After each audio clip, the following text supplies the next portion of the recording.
Damn, this is gonna be hard.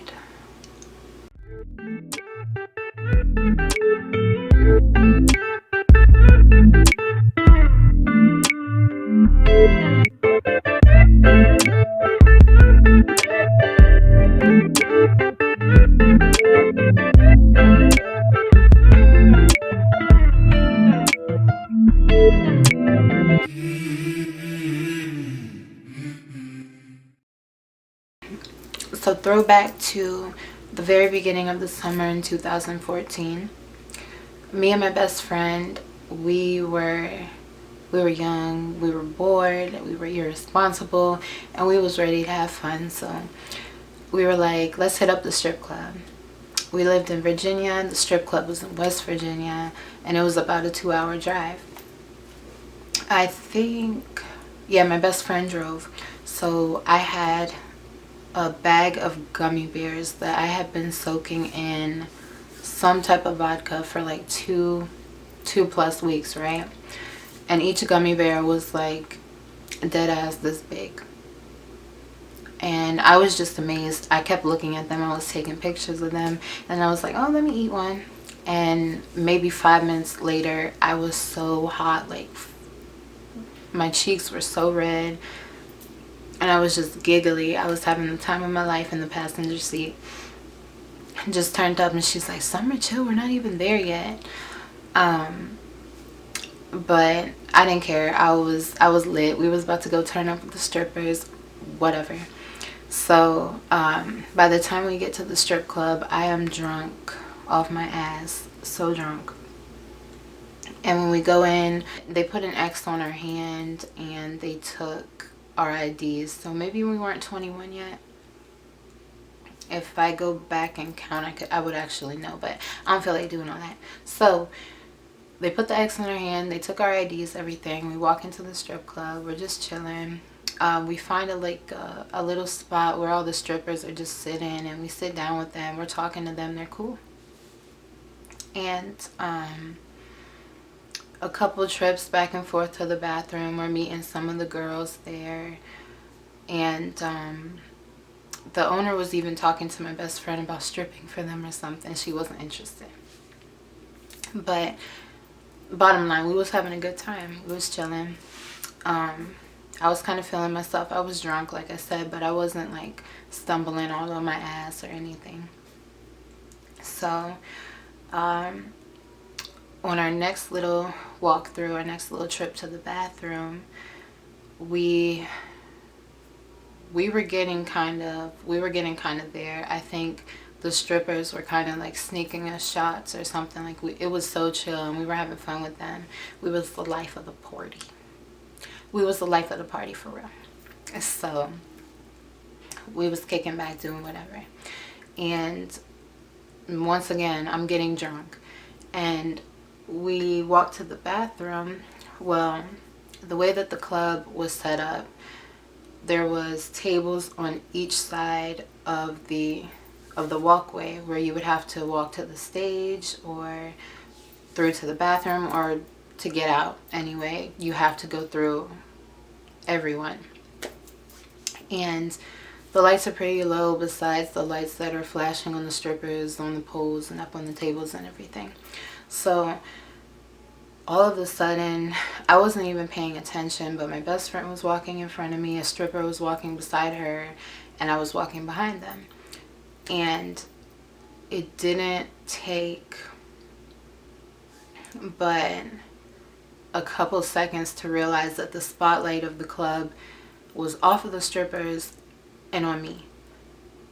And right then I was looking around like, why is everybody looking at me? And the DJ cuts the music and he's like, all right, who let a cow into the club? And he started dying laughing, and I was just looking at everybody, and a couple of people were like, but most people were just looking around like I was. And it took me a second in my mind for that to click. And I'm like, who is he talking about? What did he say? And my best friend, when she looked at me, she kind of looked at me like, what am I about to do? What is she about to do? And when I realized what he said, I turned around, I grabbed shot glass, and I just started throwing them into the DJ booth. I was ready to attack the DJ, and I'm not going to speak on his physical appearance right now, because I'm the nice person. But I'm just going to say he had no room to talk about me. That killed my buzz, like, completely, of course. And we got kicked out of the club. We had to take our IDs and we left. And that whole 2-hour ride home, I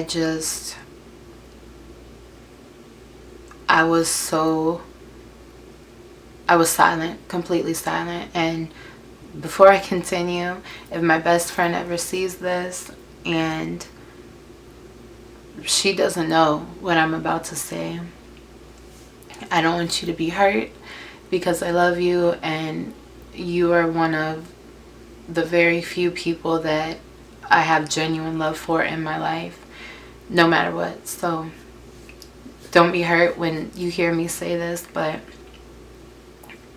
like I said, I was silent. I couldn't say anything to anybody. I didn't want to. I was coming down from all the alcohol and I was just numb. Literally, I was so numb. I didn't move. I hardly twitched. I think I literally sat like on the window the entire time. But my mind was racing the whole time.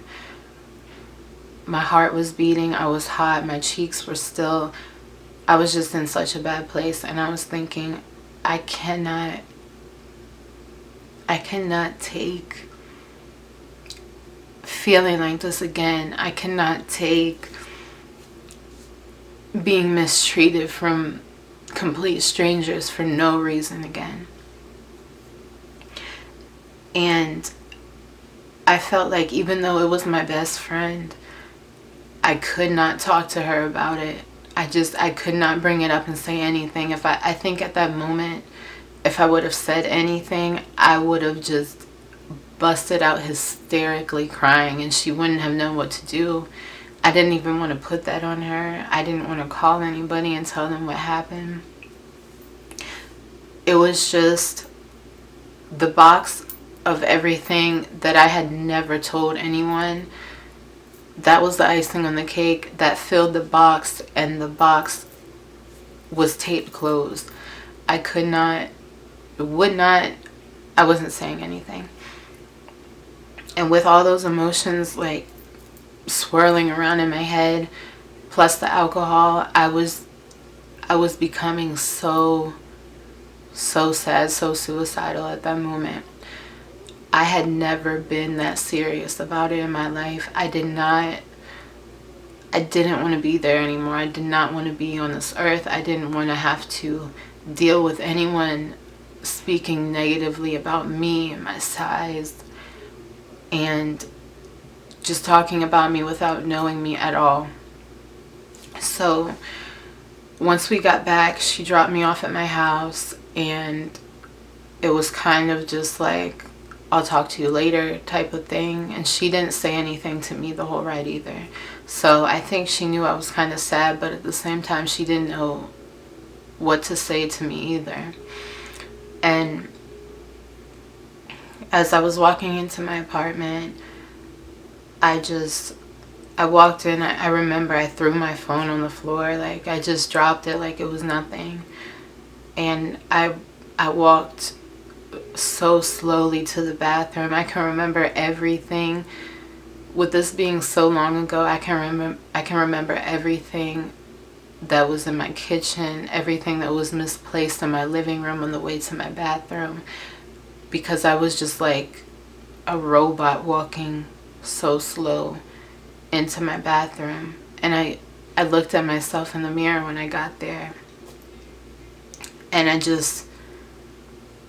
I hated who was looking at me. And my bathroom cabinet, or my bathroom mirror was the cabinet. So I folded open the mirror, and my eyes scanned through everything, and I saw a huge bottle of maybe aspirin or ibuprofen, some acetaminophen, painkiller, whatever. And there was like 600 to 800 in the bottle, and the bottle was new. So I just grabbed it. I opened the other side of the cabinet. I pulled out all the pills I could see. I didn't know what they were for. I didn't care. And I just started shoveling them down my throat. I didn't feel like myself. And I knew what I was doing. I was sitting on the side of the bathtub, just shoveling them down my throat. I didn't even have any water. I was just taking them down, and I realized, with the exception of like 20 pills on the floor, I had just taken them all. And that's when reality set in, and I was like, oh my God, what did I just do? And I called 911, and no, not even. I called a therapist's number or something. I forget who I called, but they told me that they were going to call my emergency contact, and they were going to call me right back. But I knew if I waited for someone to call me back, it was going to be too late. So I grabbed my keys, I grabbed my phone off the floor, and I ran out of the house. I jumped in the car, and the hospital was about 20 minutes away from my house. And I floored it the whole way to the hospital. It was probably like 4 or 5 in the morning. So I was probably the only car on the road. I don't remember much from that drive. But I don't know how I didn't get pulled over, honestly. And then I turned off the car when I parked in the hospital, and the second I opened the door to get out, I blacked out on the ground in the parking lot. And when I woke up, I was in a hospital bed. I had all the IVs hooked up to my arm. I looked down, I looked at everything. I looked at my hands, I looked at my shirt and my clothes. I looked to the side, and I saw my phone on the chair. And when I looked up, I saw my parents at the foot of the bed. And I looked my dad in his eyes. I looked my dad in his eyes, and I had never, I could have never imagined seeing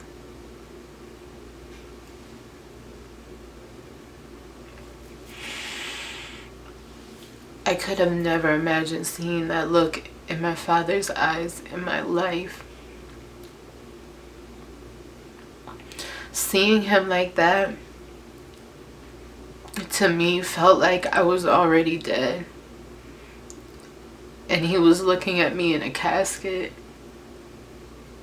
It was 10 times more the hurt I felt at that moment than the whole situation that happened at the club. Then looking myself in the mirror, I said, this isn't okay. I could never, from that second on, I told myself, you will never, ever see your dad like that again. Ever. And from that very moment, waking up in the hospital, seeing both of my parents, that's when I knew I had to make a change. If I didn't do it for myself, I wasn't only losing myself, I was losing everyone around me. And I could not see that look in my dad's eyes ever again. I made that promise, and I haven't seen anything but happiness every single time I see my dad. Every time I hug him, he just knows. He knows that I'm so much happier now. He knows how low I was at that point, and I had never told him. Ever. My parents were so unaware of how depressed I was and everything I was going through until that moment.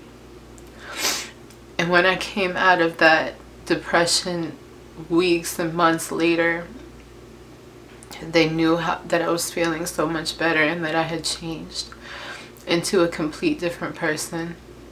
A completely different person. And I know if you talk to them right now, they will tell you how much I've changed. So, like I said, that's only the situation that led up to me changing my life. But that was not the only thing. Like I said, there was years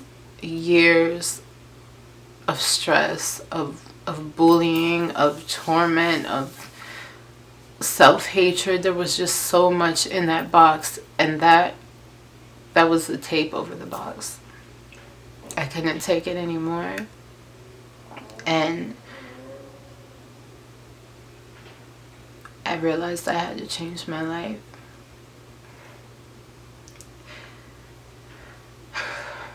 So I made it through, you guys. I said I was gonna do it. It got hard, and I hope you guys did not cry. I really did. I told you guys, I want to be completely open. I want to be raw on this channel. And I'm going to tell you guys everything, exactly how it is, exactly how it happened. I'm not going to sugarcoat shit, because I do want you guys to know the real me. You guys, suicide and depression is so real. It affects so many more of us than you could imagine, and so many people so close to us. So don't assume because someone looks happy on the outside that they're not dealing with something much deeper within themselves. If you or someone you know is in emotional distress or suicidal crisis, call the National Suicide Prevention Lifeline